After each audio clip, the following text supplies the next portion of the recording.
You slide your finger into a small plastic clip. It glows with a soft red light. A few seconds pass, then two numbers appear, and somehow the device knows how much oxygen is riding in your blood. It never drew a single drop, no needle, no lab. Just light passing through your fingertip. Tonight we slice one open and watch how a quiet beam of light reads the oxygen inside you. Look inside the clip. On the top sits a tiny window holding two light sources. On the bottom, directly across the gap, sits a single light detector. Your fingertip slides between them. The top shines light straight down through your skin, your flesh and your blood. The bottom catches whatever light survives the trip. That is the whole machine, really. Two lamps, one sensor, and your finger sitting in the middle of the beam. Now picture what the light has to cross. Your blood is crowded with red cells, and each one is packed with a protein called hemoglobin. Hemoglobin is the courier. In your lungs, it grabs oxygen, then rides the bloodstream out to every muscle and organ that needs it. A loaded courier looks different from an empty one, bright, almost scarlet, when full of oxygen. Darker, a deeper bluish red, once its cargo has been dropped off.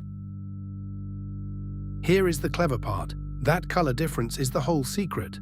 So the clip does not shine plain white light. It shines two precise colors, one after the other, switching faster than you can blink. The first is red, the kind your eyes can see. The second is infrared, a color just beyond the edge of human sight. Oxygen-rich blood and oxygen-poor blood treat these two colors in very different ways. Watch the two beams meet your blood.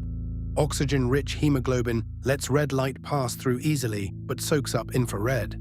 Oxygen-poor hemoglobin does the opposite. It drinks the red light and lets more infrared slip by. So if plenty of red light survives the crossing, the blood is well loaded with oxygen. If the red light is heavily absorbed, it is not. The balance between the two colors becomes a fingerprint of your oxygen level. But there is a problem, and the device has to solve it. Light passing through your finger is blocked by everything, not just blood. Skin, fat, bone, and muscle all absorb light too, and they barely change. If the clip simply measured total light, those steady tissues would drown out the tiny signal from your blood. The reading would be noise, so the oximeter needs a way to ignore the finger and listen only to the blood. This is where your heartbeat saves the day. Every time your heart beats, it pushes a fresh surge of blood into your fingertip. The little arteries swell, just slightly, and for that instant, there is more blood in the path of the light. So the amount of light getting through flickers in time with your pulse. Bone and skin hold perfectly still. Only the arterial blood throbs. The device watches for that throb and throws everything else away.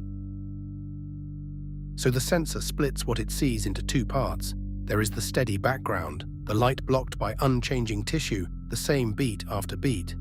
And there is the tiny pulsing change riding on top, caused only by each surge of fresh arterial blood. By measuring just that pulsing part, the oximeter isolates the blood it actually cares about. The still finger is subtracted away. What remains is a clean signal from the arteries alone. Now the math. The device does this for both colors at once. It measures how much the red light pulses and how much the infrared light pulses, and it compares the two.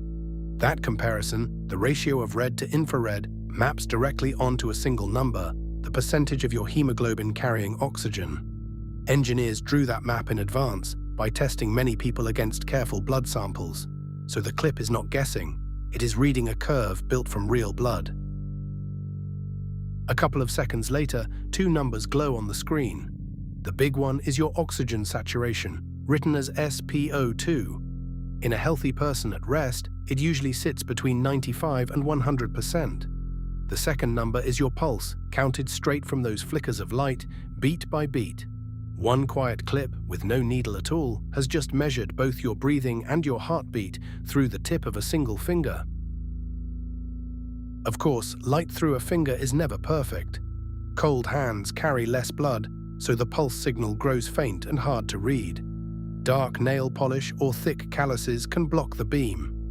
Bright room light can leak in and confuse the sensor, and the device assumes the only gas being carried is oxygen.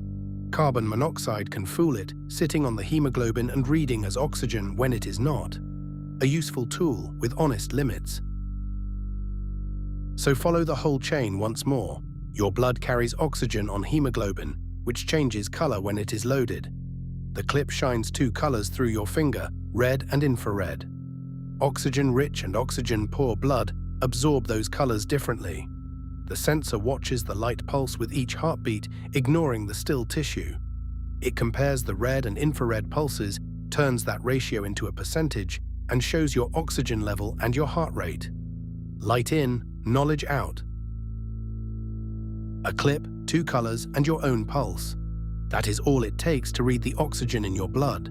Look closer and the ordinary opens right up.